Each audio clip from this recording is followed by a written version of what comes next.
Okay, we're here today with Andrés Rivarola, who has talked about Hugo Chávez and the dream of Latin America. And I'm gonna ask him some questions, and he'll answer them in English as well.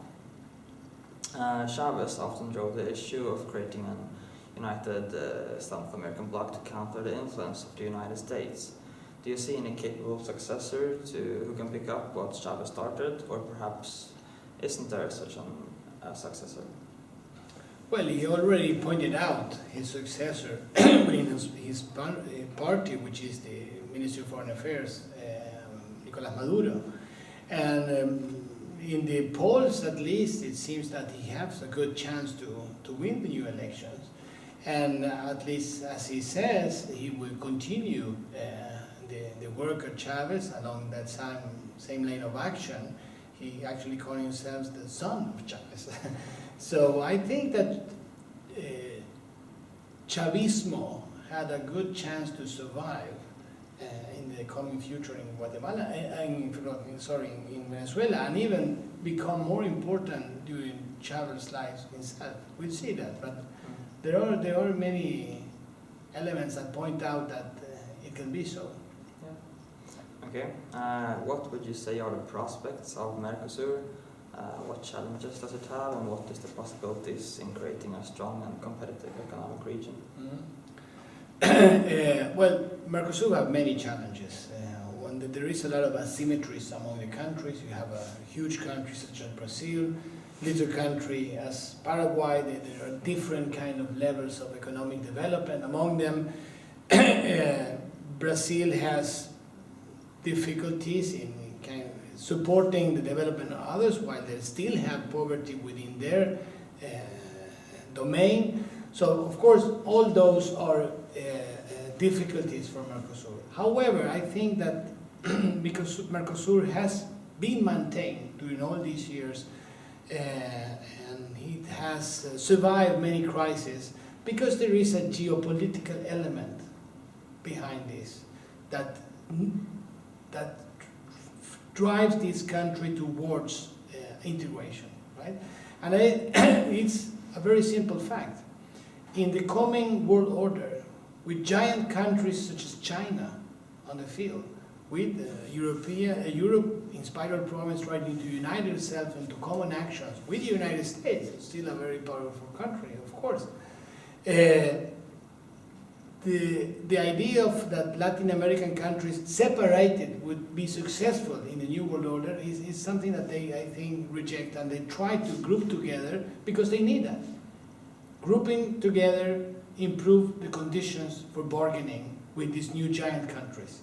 And I think this geopolitical issue is one of those that helps Mercosur to stick together in spite of crisis. Okay, and talking about the United States, Latin America has been considered quite peaceful apart from interventions by the United States. How do you think this has affected the countries in Latin America? I mean, often they have coups and they're supported by the US or things like that, but there hasn't been many internal wars between countries in Latin America for the last 200 years. Can you repeat the question? Yeah, does the stance make? What is the stance between Latin Americans towards the United States, considered that the United States have caused so much trouble in the region? Okay. I think that it's undeniable, there is a big skepticism, and there is very little trust toward the United States in many ways. And that is one of the reasons why you see that many of these countries try to forge their own organizations, their own projects, without the United States. And there is a long history. Everybody knows their involvement in the United States in military coups in Latin America. I mean, all know that, right? However, I think that there is also a need to get closer to the United States in many ways for cooperation. Well, the fight against the drug cartels is one of the issues I think that they need cooperation. They are in the same geographical area. For Mexico, for example, the trade with the United States, the economic link with the United States is hugely important, and for the Central America. United States is still an important country also for South Americans for export of industrial goods. So again, in the new world order, where you have upcoming giant countries such as China, you also need to balance China with other powerful countries. In that sense, I think there are many issues where Latin Americans could be closer to the United States, and that to get closer in a common agenda also depends on the United States, of course. Will the United States have a more friendly approach towards Latin America? What are the ideas that the United States is promoting to increase their contact? I have not seen so many ideas recently, really. I think there is a lacking of proposals, and there is a need actually to frame a new kind of partnership based on mutual respect, right? And that is, I think, what should be done if one wants to improve the relations. Okay. And do you think Hugo Chávez, in any way, changed the way other Latin American countries acted against the United States? I don't think so. I mean, what Hugo Chávez, I think, has managed to do is to frame this negative opinion and reluctance that exists towards the United States. But on the other hand, he did that, but Venezuela has kept the United States as one of his most important trading partners. So there is contacts, there are cooperation in many ways that he has maintained, continue exporting oil. So there was never a break in that part, which is a hugely important part.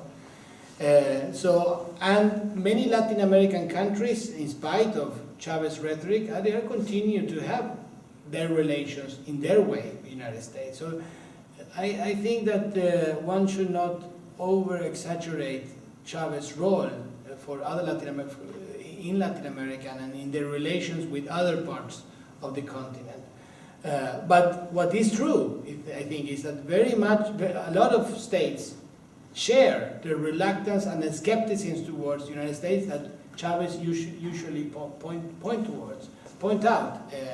And they want, probably, I think they want relations with the United States, but they don't want this, what they will see as the imperialistic part of the relations with the United States, which is the one that Chavez were very critical against.